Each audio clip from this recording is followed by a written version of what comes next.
Get it right. Yeah, that's how I just retired. Okay, we have a lot to talk about. You've been all over New York. In fact, you're late here. We have to change. Don't put that on me, okay? Okay? Well, who are we putting it on?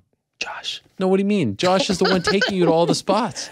I see you talking to everyone. He's taking me. Yeah. Well, I'm not driving. He's taking me. I'm blaming you. I'm blaming this on the other media. Probably made you stick around too long. Okay, that's fine. We're having such a good time. We're having a ball, man. It was good. You're feeling the love? Yeah, I'm feeling the love. Yeah. You know when's the last time I think I saw you? When's that? The last time I think I saw you was L.A. Right? Cejudo fight. Yep, number 2. Right? At the ESPN office, right? Yeah, well, I saw you at the media day. Yep. I don't think I saw you at the ESPN office. Do you remember the conversation? I do not. In the hallway? I do not. No. You don't remember the conversation? I don't even know if we should be talking about it here, but it's been so long. You don't remember? Was it good or bad conversation? Well, it meant a lot to me, and it was a conversation that I'll never forget. Oh, go ahead. Okay, well, basically, break the fourth wall. I had just left this show. Do you remember now?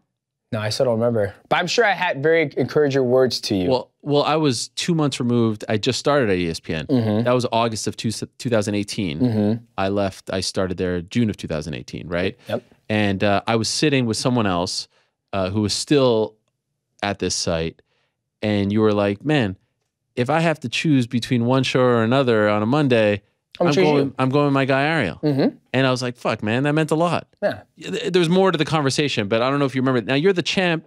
You're the pound for pound king. You're the man. You're the flyweight champ. And you were telling everyone, like, I don't care what the name of the show is. I'm following my guy. Yep. And that meant a lot to me. Absolutely. Look where we're at now. I'm here. Look at us. And you get your own show. Look at us. And I'm back. Look at us though. Yeah. Who would have thought? Who would have thought? But here we are back. But no, it really did mean a lot to me that you said that. And I think that's the last time I saw you in person. Wow. Because then you ended up fighting. Yep. Didn't go your way. And then you went off, the big trade, all that stuff. Yes, sir. And so let's actually start there, because I saw recently you and Henry, you were hanging out with him. It's like a little bromance we had going on. And then you're texting him on the anniversary, which was like 2 weeks ago or something. I didn't realize you guys were so close. Yeah, I mean, when I moved to Arizona, he came to the house. He already met the wife, met the boys. Wait, you moved to Arizona? I have a house out there, yeah. Oh, really? Yeah, we got a house out there. But where are you full time?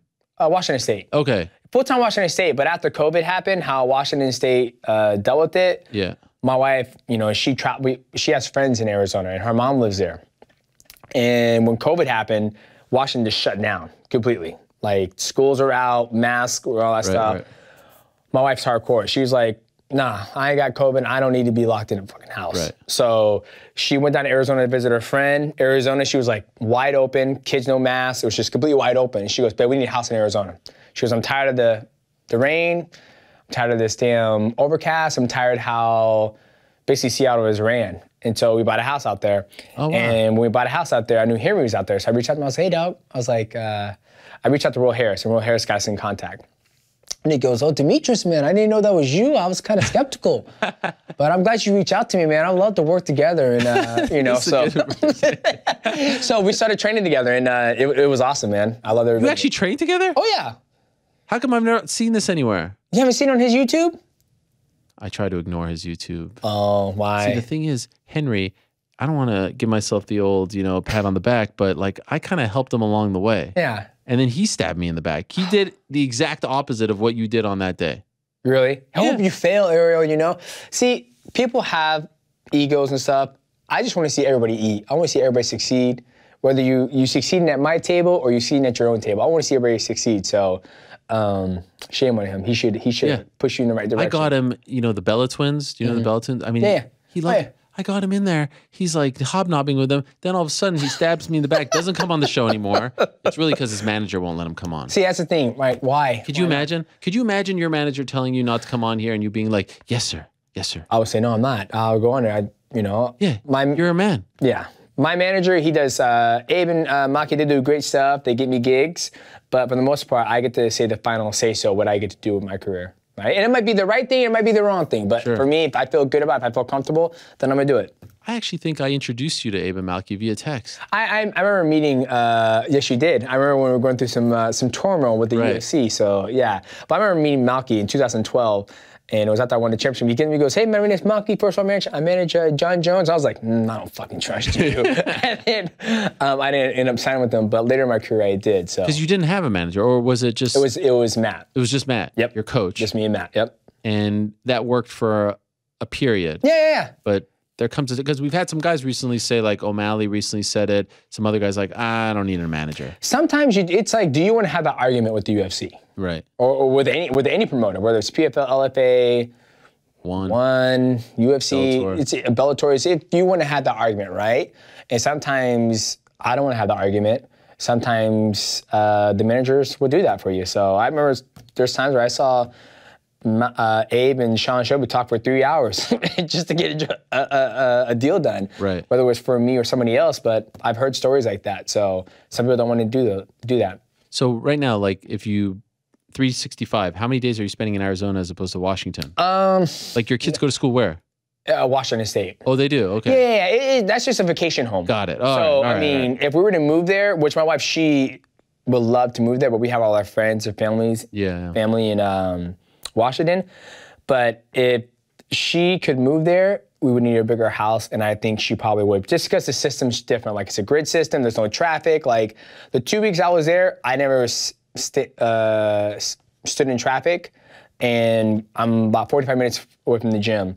Every time I go to train in Kirkland, I'm in traffic every fucking day. Right. Every day. And isn't it like a 2-hour commute or something crazy? Or yeah, it's an hour there. It's an hour and 5 minutes there, an hour. So like 2 hours. Yeah, it's just the traffic there, and the way the road system is built in Seattle. It just doesn't compare to. And the beautiful thing I love about Arizona is that I see American flags everywhere. Like, I'm on the freeway, American flag, American flag, American flag. I just love that. What is that? Well, why does that? Fucking patriotism. That's what it is. I love it. You just want to see American flag. Just say they're proud to be Americans. Right, you know, right. like in where I live, the only American flag I see, I'm sure they are, right? But they don't show it, right? So I don't know. It's just something about me when I'm driving, I see it, I'm like, that's what's up. Ah, shit, you told me not to hit my chest. No, it's okay. I see it, I was like, that's what's up. Like, I love that. When I'm in, where I live now, the only American flag I see is the one outside my front door. So it's just, just something that's in me. Makes you feel good. Yeah.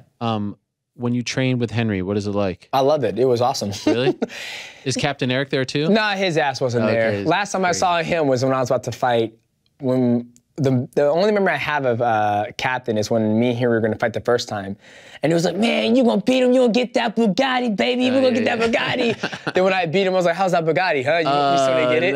But I didn't see him. But training with Henry is good, man. Henry's legit. I mean, obviously, he's achieved a lot of things in mixed martial arts that I didn't do, right? I mean, beat me, went out to defend the belt, beat Dom, defended the belt against Dom, but beat Marlon, and, gold medalist, so Triple C. And now he wants to come back and fight Volk, which I think he can do. So I think me and him training together, we get to see kind of like our insights and see how different we are as athletes, but it was dope. And so will you keep doing that? Yeah, I already got my plane ticket booked for November, doing Thanksgiving out there, and going to train again. And is this the first guy that you've ever fought that ended up training with? This is the first time I ever trained at a different gym in my whole entire career. Wow. Like, I trained at Stream Couture for about a week, but going here, sitting down, talking to Henry, kind of, play sparring, and just, talking about certain situations and just our approach to the fight game, first time ever. No animosity. No animosity. No weirdness. Mm-hmm. Nothing. No. I mean, he beat you. Yeah. You didn't get it back. So? I don't know. You're a competitor. Yeah, I am. In a way, doesn't this fuel the sort of speculation that the loss was the greatest thing to ever happen to you? Sometimes I think that all the time, because I think it's the greatest thing ever happened to me. It's the greatest thing ever happened to him. He went off to do amazing things. I went off to go off and compete in Asia, win a belt that I've always wanted to win in my career, which is a World Grand Prix. Growing up watching Pride and Dream and seeing, that 16-man bracket, and then finally they fight twice in one night, and then they get that sick belt. So I was able to accomplish that in my career. And yeah, look at us now. Now we can train together. One on Prime Video 1, I believe is that the official name, Josh? Did I get it? All right. I was wondering if that's it was a tongue twister. one on Amazon 1, one on Prime Video 1. You versus Moraes 2. Yep. This loss was shocking last year when you lost, because we've never seen you lose like that. I mean, we've seen you lose to Dom and whatnot, but it was like shocking to see you. And now you're getting to run it back. Was this something that you always knew was going to happen? Like, did they say to you at some point, we're going to run this back? Obviously, it wasn't right away, but yeah, I knew it would happen if I made my way back up the ladder again, right? Because I figured after I lost to him, because there's other guys in the division, Yuya Wakamatsu, Kairat Akhmatov, those two guys were kind of on a win streak. And you know me, I'm by the code, right? It's like, you lose, take your ass back down to the ladder, work your way back up, give the other guys opportunities to get a chance to fight for the belt. So after I lost to Adriano, that was in my mind, but then they came with me with the super fight with Rodtang.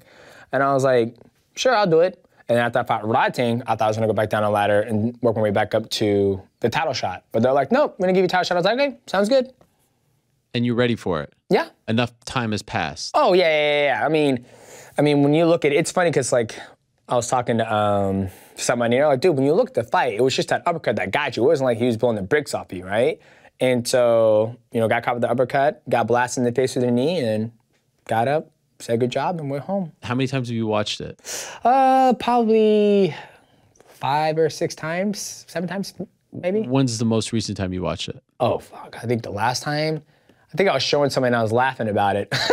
Come on. Yeah. Laughing about the fact you got knocked out? Well, I was just laughing about it. I was like, look at that knee. Oh, and even when I saw him, I said, Adrian, how could you hit me that hard with that knee? He goes, I'm sorry, bro. What do you want? Where did you say this? Oh, we're in Singapore together. Wow. Yeah. I was like, how could you be so like cool about this? Because it's a sport. It's just sport. It's a sport. It's how I make my money. It's my livelihood. So. But didn't you you were undefeated, you're this and that, like you knocked out, you were not knocked out, you know what I mean? Like that was a big deal. I think the more time you spend in this sport, the more your chances are getting, they rise higher for you getting knocked out or anything like that, right? Like, Khabib got out unscathed. 39-0? No. Or 29-0? 27. 27-0. No, right? No, 29. 29-0. If Khabib would have continued to keep on fighting, right, he would have lost one of these. He would have lost, right? Bones didn't lose. Yeah, he hasn't, right? But if Bones continues to keep on fighting, eventually he's going to run into somebody who's going to beat him, right? That's the whole same thing with Floyd Mayweather. If he was continuing to fight top elite boxers at his age now, he might continue to win. But there's opportunity he's probably going to lose. So that's the way I look at it. So staying undefeated, all that stuff, undefeated, like not losing once you became champ and all that, was never a thing that you cared about? Say that one more time? Like, once you became champ, right? Because you did have losses prior. Yes. Right? It's Brad Pitt and Dominick Cruz, 2, yeah. But once you became champ and all that, there was never a thought in your mind, I don't want to lose ever again. Like, I want to... I don't think about it. No? I want to walk off as champ? No, I just don't. No, I don't think about it. It's crazy. Through that whole title reign, it was just going to gym, train. Because I lose in the gym, right? Like, I get beat up in the gym. So when you get beat up in the gym, then when you get beat up in the cage, I guess you can say, the same feelings, because when I go in the gym and I go against my Professor Jan and we grapple, I'm like, I'm coming for you, right? And then when I lose and I get defeated, I'm like, God damn it, or when I spar Matt and Matt's just piecing me up, I'm like, this fucking sucks. I ain't the greatest fighter of all time. I'm getting my ass beat by Matt Hume. Like, that goes around my mind. Matt Hume still spars you? Oh, yeah. Wow. And he pieces you up? How old is he? He's 56. Wow. Damn. How big is he? I know he's not a huge guy, but like... He's about, I would say 170, 175, 5'10", 5'11". So, yeah, he still pieces me up, man. So I still lose in the gym, right? So I don't know how these other guys, when they train, I don't know if Luke Rocco's somebody's beating Luke Rocco up, or if... Why'd you mention Luke? Because he's about to fight. I'm just coming to my mind right now. He's about to fight. I'm super excited to see him come back, fighting Paulo Costa. Damn, you follow. I thought you don't follow. The guys I like, I do. Yeah. So, I don't know if, McGregor's getting pieced up in the gym, if John, who's beating those guys up. But I get beat up in the gym, so it's a little bit different, right? So when these guys are the world champion or whatever, they probably don't get tested in the gym like I do, where, I'm tapping out, I'm getting, beat up, and it just happens. So. Do you feel like you have like a kinship to those guys that you came up with? Like the guys that were, a Rockhold is a guy. Yeah, well, me and Rocco, we've done some things together. I remember we did a UFC event together, and Destiny had on this badass dress, tits were all out and everything, hair all good. Destiny's your wife. Destiny is my wife, yes. Rocco goes, damn mighty you lucky. You know, I was like, hey, keep your hands off, Rock, you know? So good looking guy, Rocco. Yeah, he's a handsome looking guy. You know, Ralph Lauren model, got the not perfume, cologne. So yeah, but yeah, I'm cool with a lot of the guys that I came through the game with because we used to do a lot of events together. But I feel like I feel this way, and obviously I didn't, like when Rory retires, I was very sad. Yeah. You know what I mean? It's just another one. Like for me, it's like another one hangs up his gloves, right? Because me and Rory, we fought in the same car together. When I fought Ali Bogatinov, he fought Tyron Woodley. Yes. I remember me and Rory doing some traveling together. He was talking about how he would get, you know, paid in US dollars and he'll wait and circulate the money to make more money because how the currency changes. So yeah, I spent a lot of time with Rory in the days when I was in the UFC. So yeah, you know, it's another one who hung his gloves up. And then on the same day, Dom gets knocked out brutally, right? Which is not something we've seen very often. But like I said, once again, the longer you stay in this sport, the more video that's on you, the more people you fight. Because it's funny because Chito Vera's been around the game for a long time. Right. You know, I think he is the next guy in line for a title shot because he's put together a lot of wins, impressively. But it's just a matter of time. You know, Chito had his Dom's number, right? Because when I was looking at this fight, I was like, okay, Chito can win this fight. If he doesn't, after training with Henry Cejudo and then see how his mindset was to Dom and training, I was like, okay, I can see why you beat Dom, right? Because Dom, and then when Chito was like, if he can't take you down, then he can't mix it up very well, right? Then I look back when I fought Dom, which was 11 years ago, I was trying to throw the high kick the whole time, bop, bop, bop, left high kick, because he always ducks out that way, right? Right. Obviously, I'm 5'3", he's 5'11", he has a range advantage. Chito, he's long like I am. No, like I am. Chito's longer like Dom, so he was able to get that time, and he didn't really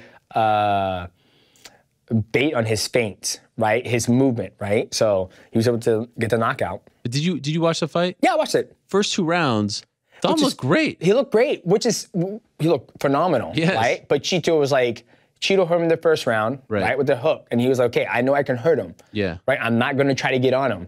I have 25 minutes to get this fight done, right? When he said that, I was like, it makes sense. I was watching it, and I was like, he's just keeping control of distance, and he's not really worried about Dom hitting him hard. He's just looking for that right shot to hit him. Luckily, he landed that, because if he didn't get that, then he probably would have lost the fight.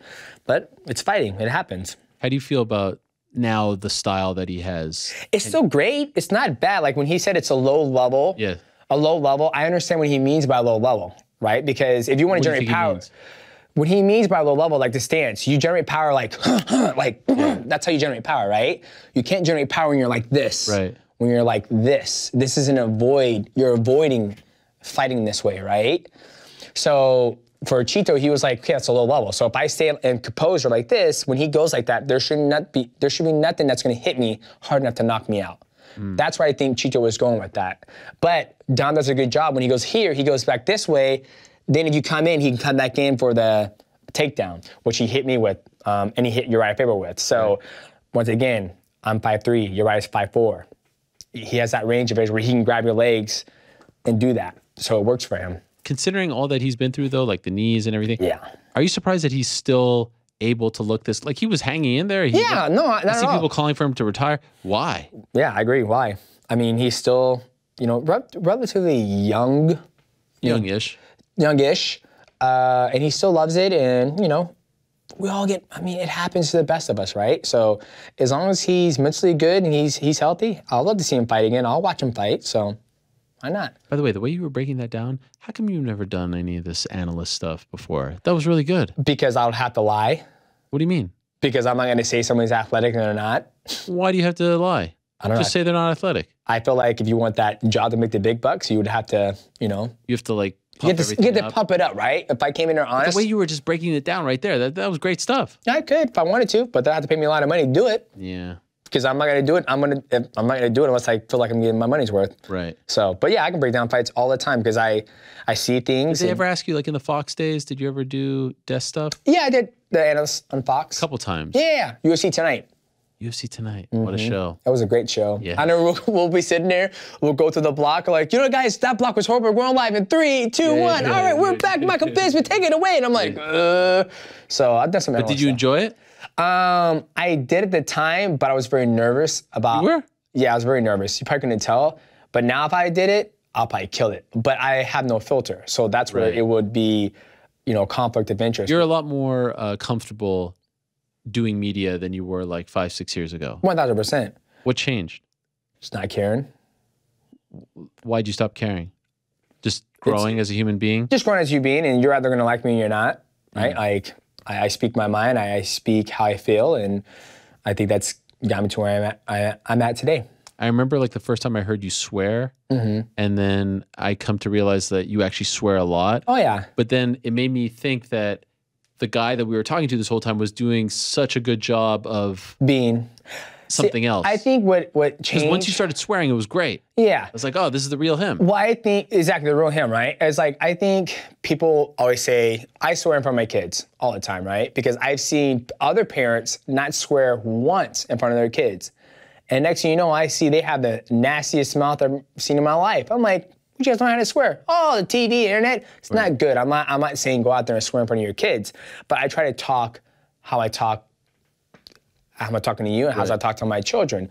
So, and then also I look at like people that I look up to, Dwayne Johnson, Kevin Hart, those guys, they cuss all the time. It's part of our culture. It's part of our language, right? So they're not hiding it. They're not trying to like, oh, I'm a good person, da-da-da, go behind doors, go behind doors and start blah, blah, blah, blah. They kind of live their life. So that's how I'm doing. Do you remember the time though, when you were like, I'm not going to care anymore. I'm just going to be myself? What the turning point was? Yeah. What was it? It was when I was streaming on Twitch and I'm playing the game. And when I started streaming on Twitch, I started being more out vocal.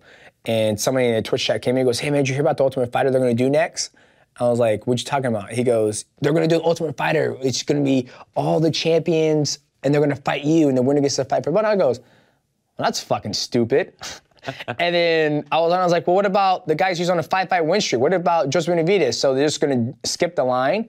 I said that. The next day I got a phone call from Dana White. Oh, really? Dana White never calls me when I was in UFC. He called me, he goes, you dumbass, you just ruined this whole thing we're trying to set up for you, blah, blah, blah. And I was like, well, I just found out online from a random dude on Twitch, and I gave him my honest opinion.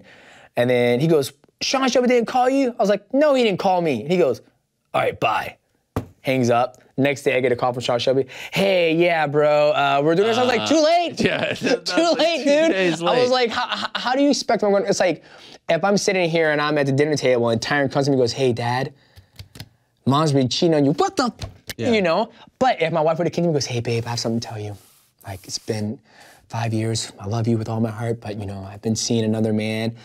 I'm going to react differently. I'm not going to blow up, right? So I feel like you'll still blow up. I'll still blow up, but it'll be more of like, I'll probably answer like, so how long has it been going on? Like, when did this start? How did this happen? What did I do wrong? Instead of like, what the?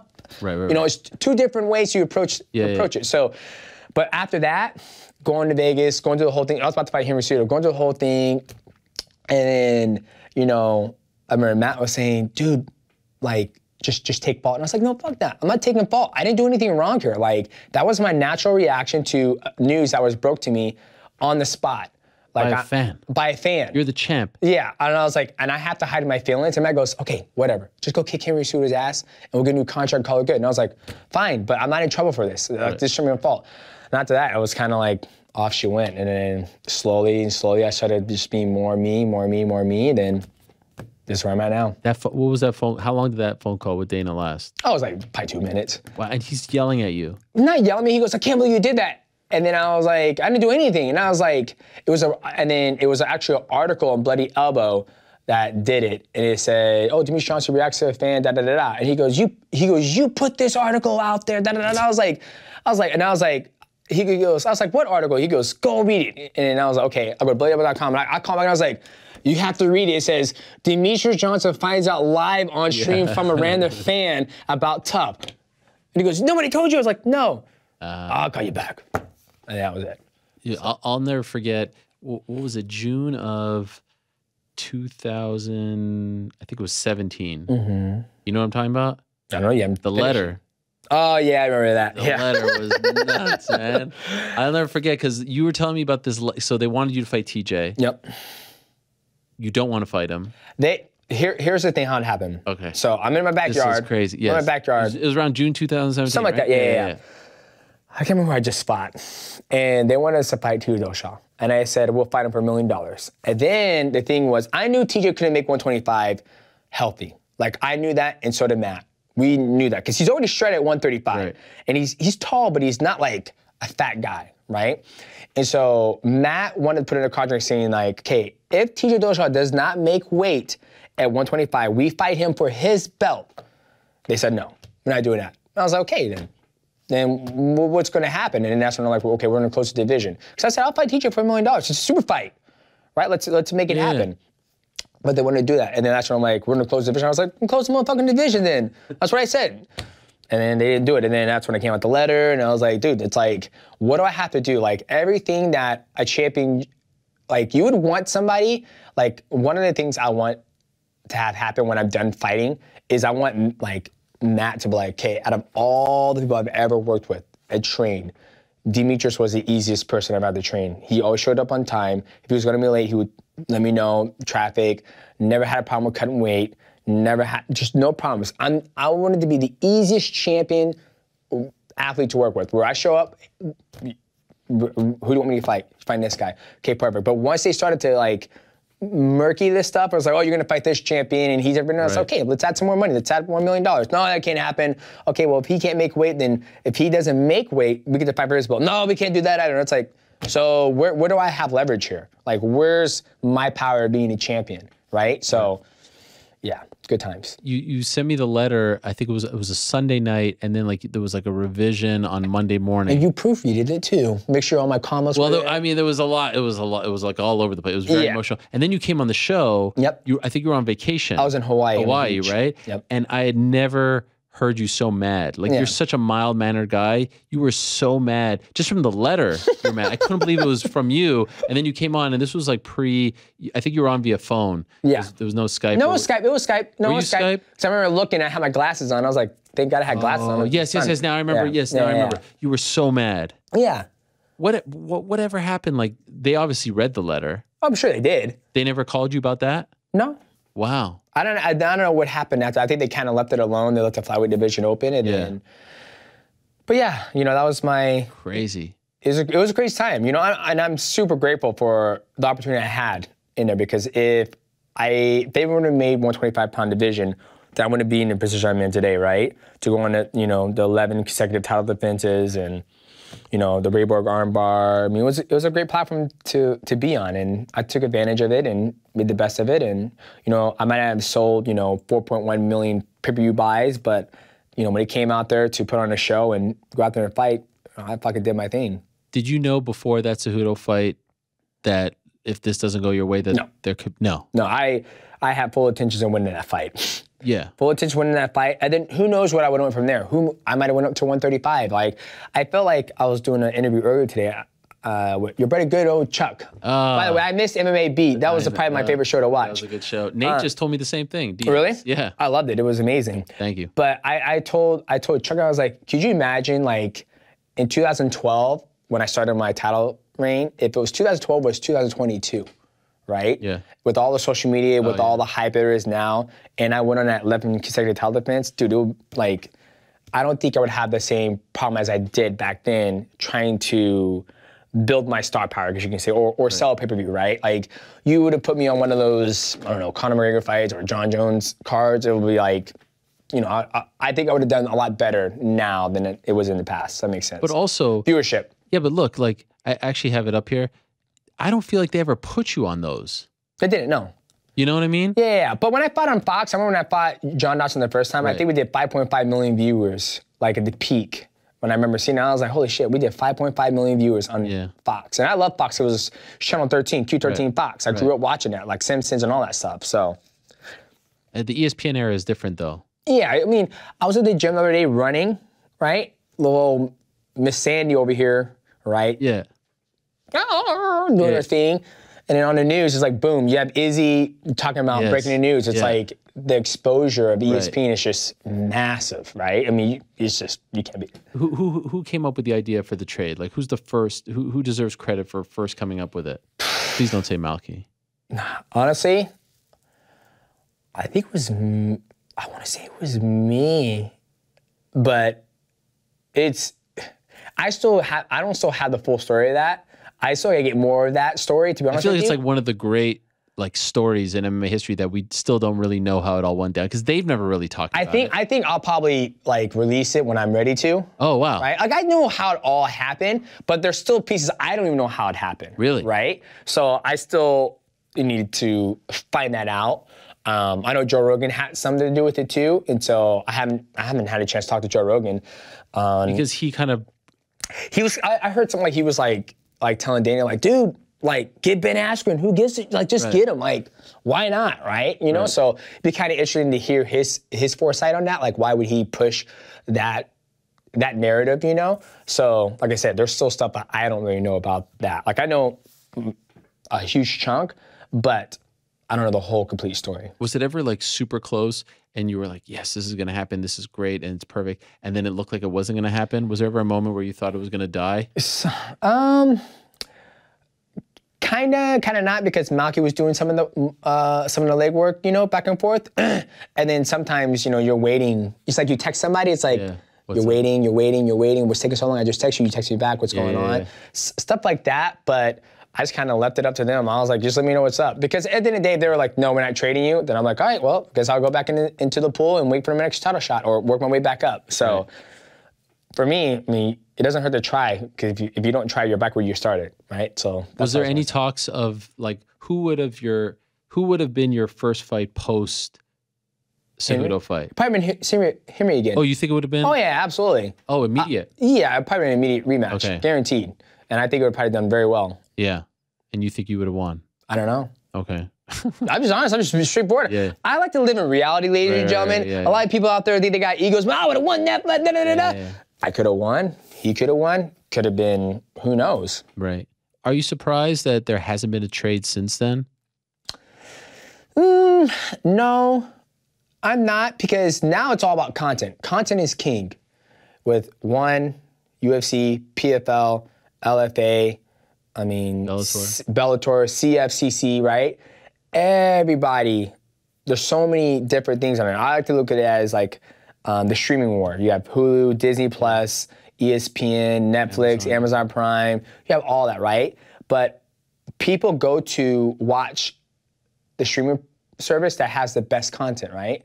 Netflix, Stranger Things, The Sandman, all the documentary, you know, Amazon Prime, it has ONE Championship, it had the Terminal List, right? So those companies are always battling against each other to have the best content, right? Because whoever you subscribe to, they get the most money. So with the trade, you took me, one of the best athletes in mixed martial arts, and traded to ONE Championship, and you got Ben Askren, which was a win-win for both sides, because Ben Askren, he's a talker. Through Ben Askren, you got, you know, Jorge Masvidal. Through Jorge Masvidal, you got Kamaru Usman. So it was a win, ONE Championship. They got me. Now they're coming into to America, Amazon Prime. I went over there, had a good win. I lost to Adriano. People know who Adriano Moraes is. We're fighting for a second time. So it's a win-win from both sides, right? So I don't think the trade will ever happen, because now people don't want to give her that leverage, right? Like when Nate Diaz is like, man, let me walk, let me do my thing. We're not just gonna let you go. Like if we let you go, then your star power is gonna go to either PFL, bare knuckle fighting, Bellator, wherever it is, and it's gonna bring eyeballs, right? So, but if we can, you know, give you Hazmat, you know, to the Wolf, and if you win, perfect. Maybe we can sweeten the deal and make you keep you. Or if you lose, yeah, get out of here. You're not. Who knows what their mindset is? But I just don't think you're ever going to see trades like that again, because now, name another good free agent athlete out right now. No, it's not. It's very rare. Actually, we just had one on our show. Yeah, I just saw he signed a Did you see him? PFL. Yeah. I just saw broken news on your show. Yeah. And he's legit. He's a great fighter. I'm sure he'll love the tournament format or whatnot. So best of luck to him. When you saw the Nate thing, what did you think? Like, this is a legend, and before you leave, we're gonna literally feed you. I think he'll be fine. I think he'll be fine if he goes out there in shape. I mean, it's a tough fight, right? Because I remember what Rory did to him, right? A lot of people like to forget, right? But the thing I love about Nate is he doesn't give a damn. right? I mean, Nate Diaz lost his fight. He goes, I won that fight. And everyone's like, yeah, you won that fight, Nate. Right. He didn't lose that fight. Hey, sure, dog, change that damn thing. So at the end of the day, it's all based on perception and your mindset, right? Right. You know, you can go out there and lose a fight, and you can let that loss really affect your day-to-day life. Or you go out there, and if you lose, you can be like, hey, I lost. It is what it is. Go back home and fix things and get back in there for another fight. So I think for him, regardless of what he does, if he loses, I'm sure he can angle a fight from Jake Paul, make more money than he did in a Jake Paul fight than he will in the UFC. Or, I mean, he go to bare knuckle fighting. There's opportunities for athletes to go out there and make money if you have a good name. Have things changed enough in the last 10 years for the athlete, for the fighter? You know, getting their fair share, getting paid. You know, have things changed? It's not a mixed, it's in all sports. Right? Like you can't say all sports. I can't say that. NBA players getting 50%. That's two sports. What do you mean 2 sports? 2 sports. Okay, so we're gonna go down as fast as do it. Okay, so you look at NFL. They are NFL, NBA. Is baseball? Are they union? Yeah. Yeah. So all NHL, sports, all of them. All sports that are union. Yes, they're getting their fair share because they have bargaining power, right? Yes. Collective bargaining. Collective bargaining power. Okay. Now let's look at all the sports that are your self business, right? Yeah. Motocross, right?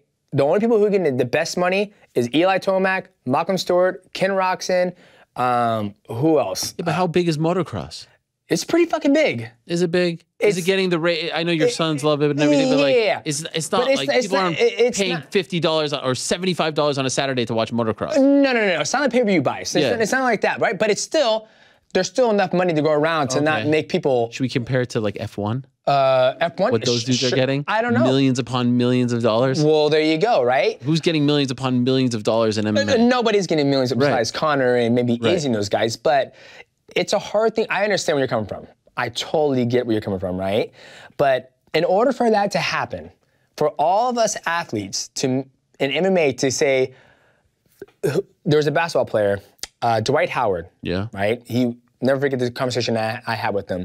Fucking tall. When I was looking at a damn tree. He goes. How long ago was this? Man, this is at Madison Square Garden. I was in the UFC, and he goes, we're standing up, we're clapping. The guy just fought. He goes, look at this. You see all this? You think they here to see the executives fight? Right. He goes, they ain't here to see them. They're here to see you guys. He goes, I'm telling you right now, you guys need to fucking band together and create a union. Because if you guys don't, you guys are always gonna get pennies. And that's what he told me that. And I was like, and I said, but here's the thing you don't understand. As athletes, our culture is designed us to fight each other. Right. Like we want, like me, I'm good. I'm like, I want it, Chuck, DC, Rory, Nate, Nick, this DC, I want all of us to eat. I want everybody to be successful. I want everybody to make as much money as possible, right? Back in the day, I used to be like, how come he got that sponsorship and I didn't get that, right? It builds that animosity towards other athletes from each other. That's how I feel, right?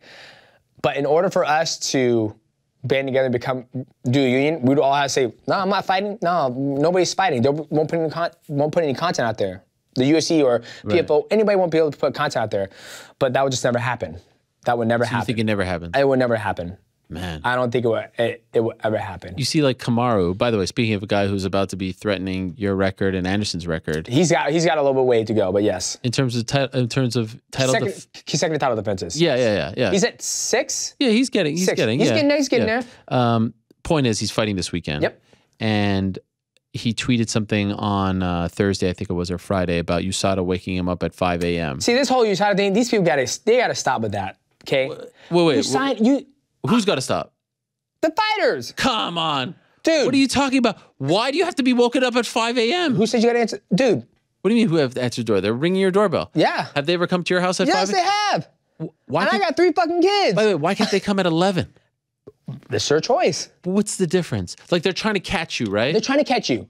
5 a.m.? Here, let me tell you my shoot up at 7 a.m.? There's times I'm sleeping and they ring the doorbell and it's a beautiful woman named Helen. That was her name, right? It was always the same lady? Our same lady, because the way they work is at... Like by region? By region. Got it. Right? Yeah. And so she told me, she was like, I'm this region, right? So I do a cyclist, where his house is all, what's that thing? Hyperbaric. His whole house is hyperbaric, right? Wow. It's So she told me all that she does. Chiesa, Pena, all the guys in Washington State, right? And so she said she follows me on Instagram, she follows me on Twitch, she follows me on Twitter, so she knows where I'm at all the time, right? There's times she's come to my house, I'm playing World of Warcraft, and I'm like, she goes, babe, who is at the door? Oh, it's USADA. I'm like, oh, go ahead and go on the couch. Let me finish this raid. I'll be right back. Hey guys, I gotta go take a piss and a blood test. I'll be back in about an hour, right?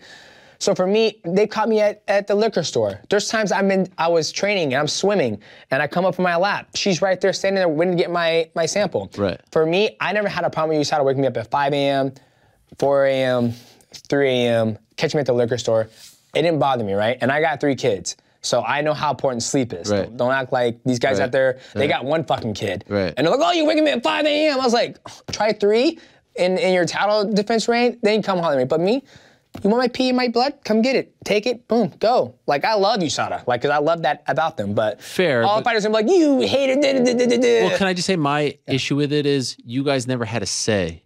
Yeah. Football players, they don't get tested 365, 24/7. There's a say. There's a conversation. Yeah. Oh, this period of time, this.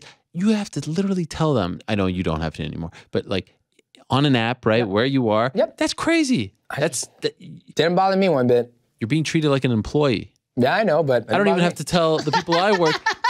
Because you're all about like clean sport, this and that. Yeah. But you have no say in anything, and you don't get the benefits of being an employee. Gotcha. I totally understand where you come from, but for me, when it came to USADA, like if they wake up at 6 a.m., there's times that you can open the door and say, hey, I'm gonna finish sleeping. Sit right there and watch me sleep. You can do that? You can do that. They said they'll do that. They woke up Volk in Abu Dhabi. You saw that story? No. The guy's in Abu Dhabi about to fight Holloway later that day. He's sleeping. Yeah. Could you not wait? Yeah. I mean, on. obviously they could have some common courtesy, right? Yes. That's all dependent on the collector himself or herself, right?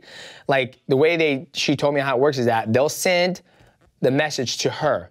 They're like, hey, we need to get Demetrious Johnson tested within this week. You pick a day. You choose. And so she would follow me.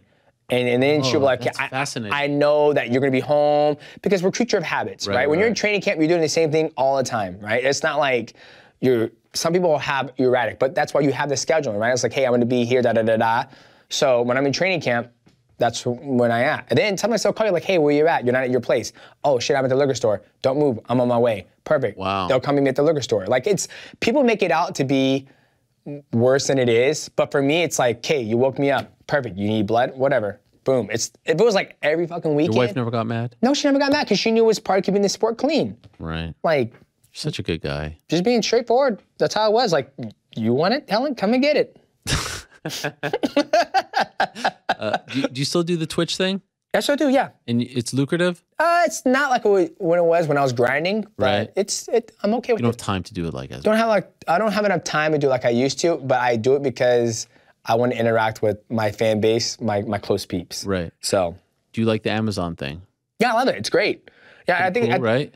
Yeah, I think it's good. I think being on Amazon Prime, it's way easier for the American fans to watch it. Everyone has Amazon. Everyone has Amazon. It's super. Everybody tells me it's so much easier to watch on Amazon Prime than it was on TNT. Okay. So I'm super about that, and we're going to see how the production and the show goes, and wait to hear feedback.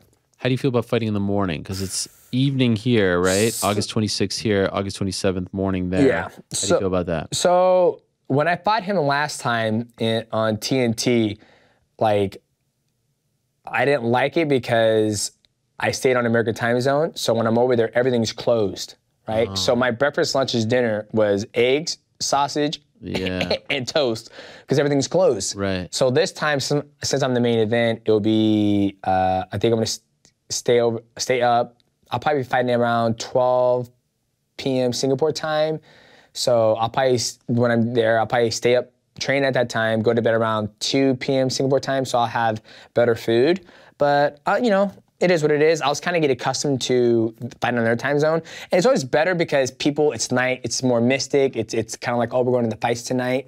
So, you know, I have to just reacclimate back to, you know, time zone. And are you going from here to Singapore? No, I'm going back home. Because I got one more week of training, and then I'll leave Saturday to Singapore. So you're doing all this media for it? Yep. How much media is he doing? I don't know. He's the champ. I don't worry about it. They called me. I know, but you know, you're not the champ right now. Yep. Shouldn't that be part of the champ's job? You're carrying the promotion. See, there you go, carrying promotion, all that stuff. Whoa. See, I got your back. This is what, if I was managing you, I would say, are we getting paid more for this? No, I'm not worried about that. I'm a team player. I'm very happy. You had to fly. I mean, it was, when Josh told me you were coming in, I was like, wow, DJ in studio, what a treat. Yep. West Coast. I want to come see those beautiful eyes, man. Yeah, Sorry. appreciate that. No, I'm super excited to get out there and do the media, build a fight up, and yeah, just do my part. Full crowd? I'm assuming it will be. It's in the morning, so there's a show before us too. So what's COVID like over there now? I think it's all open now. Oh, it's all good. All good. Because it was pretty intense, dude. Right? There was a point where I was like, I ain't never coming back during COVID times. Like, because one thing Uriah Faber said that kind of like touched me was he was like, I don't fight. You know, I want to fight for the crowd. Yeah. I want to. It's now I'm in my phase of my career, or this arc that Chuck Mindendahl said to me. He goes, "This is your arc of your career," and I was like, wow. I like that. It's what like, a writer. Kind of like. He's a little jealous. Yeah. It's kind of like anime, like, oh, the Dragon Ball Z arc, the Frieza arc, the Saiyan arc, the Android arc. For me, this is my arc in one championship in Asia. So there was a part of me where, like, when Uriah was like, you know, I fight with the crowd. And now in the stage I'm at, it's like, this is like entertainment for the fans, right? Like when I fought Rodtang, like the amount of feedback I got from just taking that risk. Oh, it's great. And I was like, dude, I told Matt, I said, the game plan was like, you know, just stick and move the first round, right? And just try to avoid conflict, like fight. And I was like, Matt, that's not gonna happen because I don't wanna get yellow carded, right? I don't, right. When they start doing that yellow card, that's 10% gone, right? I might fly over to Singapore, get docked 10% of my pay, and that's not gonna happen. I'm gonna go out there. But I'd rather go out with my shield and keep my extra 10% and get knocked out than, oh, I didn't get knocked out. I got to keep my 10%. Right. So I told Matt, I was like, Matt, they start warning me. I look at you, I'm like, it's been a good one. I'm just gonna go heads, right? So I went heads with him, I banged, and then the second round, I just walked forward and got him in a submission choke. Like, my stock rose so much that it was like, okay, people just want to see me fight. They don't care if I win or lose. They want to see me fight. So now that I have that on my heart, like for this fight, it's like, I'm gonna go out there, I'm gonna push the pace, I'm gonna get in his face, I'm gonna do everything I can to try to win this fight. If I get knocked out again, so be it. I mean, can I sit back and relax and play the safe game like, hey? No. We've seen that. That's fucking boring. Yeah. Nobody's gonna remember, right? But if I go out there and I'm like, hey, let's go, like, what you got, right? When I get dropped again, I get blasted in the face with me, I'm like, hey, it happened, but I gave it my all. So that's where my mindset is now. So they need to cut that and use that to promote the fight. They can if they want, but they got to pay you for that. That's true. That's a good point. You got to set it up some way. Are you fighting in the U.S. next year? That's up to them. You mentioned U.S. Are they finally going to come here? They're making their way over here to the U.S., but there's a lot of hoops and hurdles they have to get through in order to make that happen. Because also we have a different rule set. Right. Could you imagine, like, if something happened and I got blasted in the face, and I'm like, oh, no, he's got da-da-da-da, and they should have never done that rule. Then we also have the hydration protocol. So there's a lot of things that have to happen in order for us to be here in America. Do you think would you like to fight in the U.S.? 1,000%. Yeah. Oh, I would love to fight in Vegas. I miss fighting in Vegas. Really? No taxes. You show up, you get your check, you go home. Yeah, that's true. And the flight? The flight's easy. There's always something open. Food is 24/7. Like, Vegas is my favorite spot to fight. Was this your Las Vegas fight? That was my Las Vegas fight. Wow. UFC one night, no? No. Was it 16? I don't know. 216. I got it right. Man, I'm so good. Yeah, that was my Las Vegas fight, man. After that, what was Montreal? Montreal was against Kyoji Horiguchi, and that was UFC 190. I feel like UFC 178 was Chris Curiaso. Yeah. UFC 197 was Henry Cejudo. I think it's like, I don't know. 86. 186. I headlined a lot of fucking cards, so that's like when I'm trying to remember. I'm like, I remember when Conor McGregor and Dustin Poirier were the undercard, and I think I was the main event. Your main event, that's Curiaso? Yeah, UFC 178, so. I was supposed to sit down with you, UFC 186 in your hotel, Montreal, it's my hometown. Oh, yeah. And then you called me. Sick? Only time you've ever canceled. Dude, that was bad. That was the only time in a fight when I was fighting, I was like, I don't want to be here right now. Really? Yeah, because I got, because flying from Washington State to Montreal, at the time I was cutting 125, so I drank 2 gallons of water, right? and I wasn't gonna eat anything on the plane. So I got water sickness or water poisoning, right? Wow. And when I got there, I was just everything was going through me, right? Wow. And then I told him, I was like, I don't want to train today. I'm just gonna go to bed. And then got there, made the weight, and I got in the fight. And I remember the first round we're fighting, and then the second round he took me down, and I was like, I don't want to fuck you. I'm so sick. And then came on, got the arm bar. Really? You were thinking that? Oh yeah, I was sick. I was sick. Wow. Is that the worst you felt in a fight? Oh yeah. Really? Because I couldn't keep anything down. Like, were you afraid that you were gonna like poop? Yeah. No. Throw up? I just didn't, I felt lethargic. Right. Right? Because my body, like when you get food poisoning, and it takes you a couple of days to get the substance back in you. Right. But I couldn't take a couple of days to get the substance back in me because I couldn't blow back up because I had to make 125, right? And so I just remember like being in there, I was like, I don't want to be here right now. But we rallied through, and I remember Matt was like, arm bar! I was like, I'm gonna hit this fucking arm bar, I'm gonna get in trouble. And it's and hit it. With like seconds remaining. Yep. This was so fun. Yep. All right, I know. Come here now. Look at you. All grown up, got your own studio now. So proud of you, Ariel. For a while, if I'm being honest. Well, I know, but you know, it's Hawani show. This is me. This is me. My name is on the logo. Right. I mean, look at that. Thank you for coming by. Appreciate it. Absolutely. Don't worry about being late. Water under the bridge. It's all good. I'm kidding. Good luck to you. August 26th. 1 on Prime Video 1. Yes, sir. The big rematch. Get her done. Come back on. We'll discuss. Sounds good, brother. All right. Appreciate you, baby. My best to your family. Thank you, DJ. Likewise. There he is. One of the greatest ever. How about that? Royalty.